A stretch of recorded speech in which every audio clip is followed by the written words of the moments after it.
আসসালামু আলাইকুম এভরিওয়ান, কেমন আছেন আপনারা সবাই? আশা করছি আপনারা সবাই ভালো আছেন আর সুস্থ আছেন। আর আমি আলহামদুলিল্লাহ অনেকটাই ভালো আছি। আর এই যে আপনাদের সাথে যে ভিডিওটা শেয়ার করছি, এটা হচ্ছে আমার 2 দিন আগের ভিডিও। বাবা, মা, বোন জামাই সবাই আসার কথা, তো সেই জন্য আগে থেকেই বাজার হাট করা হচ্ছিল। আর এই মাসটা তো আগে থেকে করা যাবে না, তোমার ভাইয়া মানে আপনাদের ভাইয়া তো এটা মার্কেট থেকে সকালবেলায় নিয়ে এসেছিলো ইলিশ মাছ আর বট চিংড়ি। আর এই দিনটা একটা জিনিস কি হয়েছে জানেন তো, আমার এত হিমশিম লেগেছে। আসলে সেই রাতে বোনটার একটু শরীরটা খারাপ হয়ে যায়, আমাকে বলে তো আমি যেতে পারবো না। তো সেই জন্য আমি কনফিউশনে ছিলাম যে কি হয়তো নাও আসতে পারে। রাত্রিতে অনেক কিছু আমি কাজ সেরে রাখতাম, কিন্তু পারি না, তুই ভরসা ছিল বলে। তারপর মাও বলল যে তাদেরকে আমি ফোন করেছি যে ওরা আসবে। রাত্রিতে অনেকটা কাজ আগিয়ে রাখার যেখানে ছিল, আমি যখন 1 সপ্তাহ আগে থেকে প্রিপারেশান নিচ্ছি বোন আসবে। ওরা থাকে শিলিগুড়িতে, আমার বোন জামাই তো আর্মি ছুটিতে আসে, তো সেখান থেকে আসলে পারে আমরা এরকম কয়েকটা বাড়ি নিমন্ত্রণ করে রাখি, কখনো সময় পেলে আসে, কখনো আসেও না। তো এইবার আমি অনেক করে রিকোয়েস্ট করেছিলাম যেন ওরা আসে। আসলে এই টাইমটা বোন জামাই অনেকটা বেশি সময় হাতে পেয়েছিল, কারণ বাড়িতে যেহেতু অনেকগুলোই প্রায় বিয়ে বাড়ি ছিল, তো অন্যান্য সময়ে খুব কম টাইমেই ছুটি পাই। তাই এই বাড়ির কাজ কিছু গোছাতে হয়তো যেরকম হয়, বাইরে থাকলে পারে অনেক এই দেশের কাজ হয় না, তো এগুলো গোছাতে চারিদিকে ঠিকঠাক দেখতে আর আমাদের বাড়ি আসা হয় না। তাই এইবার আমি ভেবেছিলাম যে অনেকটা দিন যেহেতু তোমার ছুটি আছে, অবশ্যই তুমি আমার বাড়ি থেকে ঘুরে যাবে, জোর করেছিলাম। তো সেই জন্য আমার কথা একদমই ফেলতে পারে না, তারপরেও এসেছে।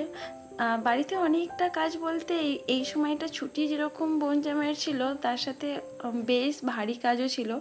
তো নতুন করে বাড়ি বসাবে, ইট ফেলছে, তো অনেক ব্যস্ততার মধ্যে থেকেও যে আমার বাড়ি এসেছে, আমার কাছে অনেক আনন্দ একটা। বাড়িতে অনেক কাজ বলতে অনেকটাই কাজ ছিল, কারণ নতুন বাড়ি যেহেতু বানাবে, সেখানে অনেক ইট পড়ছে, সেখানে অনেক দায়িত্ব করে ইটগুলোকে নামানো, আবার রোড থেকে বাড়ির মধ্যে আসা। তারপরেও কিন্তু আমরা এত রিকোয়েস্ট করার পরও আসছে। সত্যি কথা বলতে সত্যিই অনেকটাই খুশি হয়েছিলাম।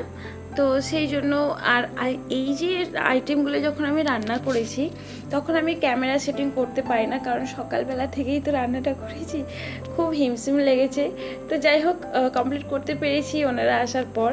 আমি সেইভাবে ক্যামেরা সেটিং করতে পারি না। এই যে শ্যুটগুলো দেখতে পাচ্ছেন আপনারা, তো এগুলো আমার বোন এসে করে দিয়েছিলো, বলছে কি রে আমরা আসলাম ভিডিও করলি না, এরকম।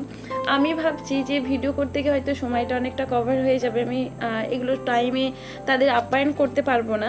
সেই জন্য সে যতটা এসে ভিডিও শ্যুট করেছিল সেগুলোই আপনাদের সাথে শেয়ার করলাম। গত সপ্তাহ বলতে এই যে গেল সপ্তাহতে প্রচুর ব্যস্ত ছিলাম, আপনাদের সাথে আমি ভিডিও শেয়ার করে উঠতেই পারি না, কারণ বাড়িতে রং হওয়ার কারণে আপনাদেরকেও সেভাবে সময় দিতে পারি না। কি জানেন তো, যেহেতু রং হচ্ছে মানে বাড়ির আউটসাইডে রং হচ্ছিলো, তারপরেও মনে হয়েছিল যে আমি কি ভিডিও শ্যুট করবো, চারিদিকে নোংরা, ক্লিন করতে পারছি না, এইসব আমার মনে হয়েছিল। তো সেই শরীর সাথ দিচ্ছিল না। যাই হোক, আর এই যে ভিডিওটা দেখতে পাচ্ছেন, এটা হচ্ছে তার আত্মীয় স্বজন, মানে আমার বাবা, মা, বোন, জামাই এরা চলে যাবার পরের দিন। গত সপ্তাহে মানে এটাই বলতে চাইছিলাম যে সপ্তাহের মধ্যে আমি একবারও হোস্টেলে যেতে পারি না, সেই কারণে বলেছিলাম যে তোমার নানিমা, খালামারা সব আসবে, আমি তার পরের দিন যাব। ওটাও ওই দিনকে না যেতে পেরে তার পরের দিন গিয়েছিলাম। যেই ভিডিওটা আপনাদের সাথে শেয়ার করছি ওটা হচ্ছে তার পরের দিন ছিল। কেন জানেন তো, তাড়াহুড়ো করেই বেরোছিলাম। হোস্টেলেতে ওখানে 4টে থেকে অ্যালাউ থাকে গার্জেন, অন্যান্য সপ্তাহের মধ্যে রবিবার ছাড়া কোনো দিনই মানে অ্যালাউ না, গার্জেন অ্যালাউ না। তবে 4টে থেকে 6টা পর্যন্ত ওদের যখন স্পোর্ট থাকে, মানে খেলার টাইম থাকে, ওই সময়টা হালকা টিফিন টাইম, ওরা একটু ওই মানে মাঠ থেকে এই বিল্ডিংয়ের দিকে আসতে পারে। সেই সুযোগেই আমরা দুজনে, তোমার ভাইয়া, আপনাদের ভাইয়া আর আমি ছুটেছিলাম। আর দেখতে পাচ্ছেন ফেরার পথে ও কীভাবে আমাদের দিকে তাকিয়ে আছে। এইভাবেই কিন্তু প্রত্যেকটা বাড়ি করে গেটের কাছে, যতক্ষণ না আমি আড়াল হই ততক্ষণ পর্যন্ত কিন্তু ওই গেট থেকে সরে না, ও একদমই নড়বে না যতক্ষণ আড়াল হই। এই জিনিসটা না আমার কাছে খুব মানে কষ্ট লাগে, মায়াও লাগে, আনন্দ লাগে, সব রকম মিলেমিশে। তো খুব মায়া লাগে এভাবে দাঁড়িয়ে থাকে। যাই হোক, ওখান থেকে বেরিয়ে আসলাম। আর এই যে আপনাদের কাছে শেয়ার করব আমার একটা পল্লী গ্রামের দৃশ্য সিনটা। তো তো এটা তোমাদের দেখে কেমন লাগছে আমি জানি না, আমার তো বেশ ভালো লাগে। ওই পার থেকে এই পারে নৌকাগুলো ঠিক এইভাবে সাইকেল আর হচ্ছে মোটর সাইকেল মানুষজনকে বয়ে নিয়ে আসে, বেশ সুন্দর একটা আমার লাগে এখানটায়। এই রাস্তাটা আমরা খুব শর্টকাট ইউজ করি। এটা প্রায় তখন বাজে সন্ধ্যা 6:30 পৌনে 6টার মতো, তখন কত সাইকেল মানুষ এই পার ওপার হই। আর মানে এটার বিকল্প রাস্তাও আছে, সেটা হচ্ছে হাইওয়ে থেকে যেতে হবে, সেখানে কিন্তু অনেকটা টাইম লাগে। যখন আমাদের হাতে খুব কম টাইম থাকে তখন আমরা এই রাস্তাটা বেছে নিই। আগে প্রথম খুব ভয় করতো, তো নদীর মধ্যে থেকে বাইক সাইকেল পড়ে যাবো এরকম। এখন পুরোটাই অভ্যাস হয়ে গেছে, এখন একটুকু প্রবলেম হয় না। আমার তো বেশ ভালো লাগে আপনাদের সাথে শেয়ার করতে। আপনাদের কেমন লাগে অবশ্যই কমেন্ট করতে একদমই ভুলবেন না। নদীর পাড় থেকে এই পারে এসে গাড়ি সাইকেলগুলো কিভাবে সুন্দর করে ওরা ঠিক পার করে দেয়। আর এই যে নদীটা দেখতে পাচ্ছেন, এই নদীটা হচ্ছে দামোদর নদ। আর এই নদীটা হচ্ছে দামোদর নদী। যারা আপনারা ভিডিওটা আমার দেখছেন বাংলাদেশ থেকে, তো তাদের জন্য এই নদীটার নাম হচ্ছে দামোদর নদ। তো বেশ ভারী মজার একটা পল্লীর গ্রাম। আর কিছু কথা আপনাদের সঙ্গে আছে, আপনাদের সাথে সব কথা শেয়ার করতে আমার বেশ ভালো লাগে।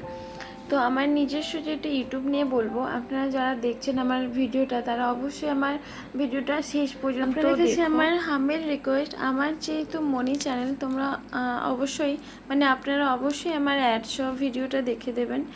আর যারা আমার ভিডিওটা দেখেন অবশ্যই সুন্দর করে কমেন্ট করবেন। কমেন্ট ধরে কিন্তু আপনাদের অবশ্যই আমি সাপোর্ট করব, পাশে আছি, এটা ভরসা রাখেন। আর অনেক ক্ষেত্রে আমি দেখছি যারা আমার সাবস্ক্রাইবার বন্ধুরা তারা আমার বেশি স্কিপ করছে। নর্মাল যারা নন সাবস্ক্রাইব আছে তারা কিন্তু স্কিপ করছে না, জানি না এটা, আমি তো আর কাউকে দেখছি না।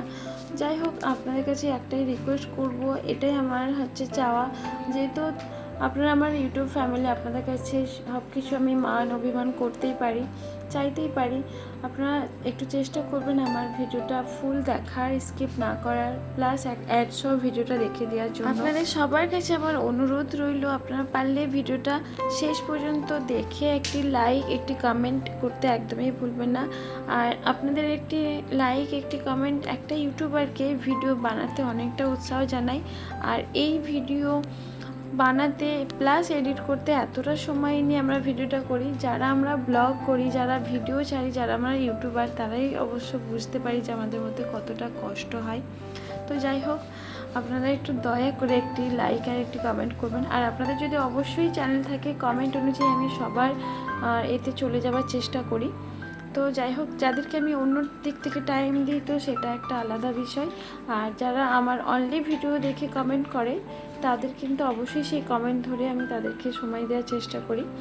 তো কেউ যদি এরকম মনে হয় যে আমি ভিডিও দিয়েছি বা তো ভিডিওর মধ্যে কমেন্ট, অনেক ক্ষেত্রে কমেন্ট করে ইনডাইরেক্ট বোঝানো যায়, পারলে ইনডাইরেক্ট বুঝিয়ে দিও, আমি অবশ্যই বুঝিয়ে দেবো। আর এই যে ভিডিও শ্যুটটা করেছিলাম এটা হচ্ছে আজকের দিনে। আজকে এই যে ভারী গরম, বেশ গরম পড়েছে জানেন তো, সেই জন্য কয়েকটা দিন রিচ খাবার হয়েছে। এই যে বোন সবাই আত্মীয় স্বজন আসার জন্য বেশ ভারী রিচ, বলতে অনেকটাই রিচ খাবার তো খাওয়া হচ্ছে। তাই আজকে ভাতে ভাত করেছিলাম। আর বাড়িতে ভাতে ভাত হলে পারে বাচ্চাটা একদমই খেতে চায় না। বাবুটা ওর বাবার কাছে যেমন বায়না করেছে যে চিকেন রান্না, ও একটু চিকেনটা কষা খেতে ভালোবাসে, চিকেনটা একটু বেশি প্রিয়। তো বেলার দিকেই আপনাদের ভাইয়া এনে দিয়েছিল, তাই ভাবলাম আজকে একটু বেলা করে রান্নাটা করব। আর এটা রান্না করতে প্রায় সময় লেগে গেছে আমার, 1টার সময় রান্না করেছি। আমি যেহেতু বাড়িতে 9টার মধ্যে কমপ্লিট করে ফেলি, আর 1টা মানে বেশ অনেকটাই বেলা, অনেক বেলাতেই রান্না করছি। আর এই দিকে আমি এটা মিশো থেকে অর্ডার করেছিলাম ফুড জেল, যেগুলো এই লিকুইডটা জলের মধ্যে, গরম জলের মধ্যে গুলে নিতে হবে, তারপর ওটাকে ঠান্ডা করে একটা প্লেটের মধ্যে ঢেলে নিয়ে সেটাকে ফ্রিজে রাখলে ওটা নাকি মানে জেলি টাইপের আকারে হয়ে যাবে। তো এটা আমাকে ইউটিউব থেকে দেখা, তো জানি না কতটা কী হবে, এখনও পর্যন্ত ফ্রিজে আছে, এখনও জেলে পরিণত হয় না, কী হবে বুঝি না।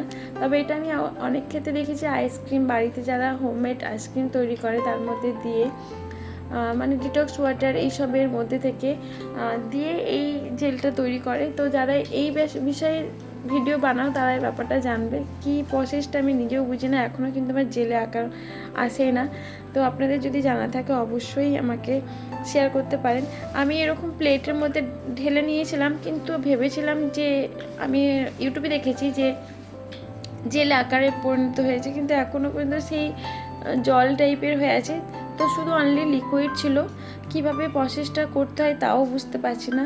যাই হোক, আপনাদের সাথে পরের আপডেটে জানাবো কীভাবে কি হচ্ছে, যে জল পরিণত আছে না জেলে পরিণত হয়েছে।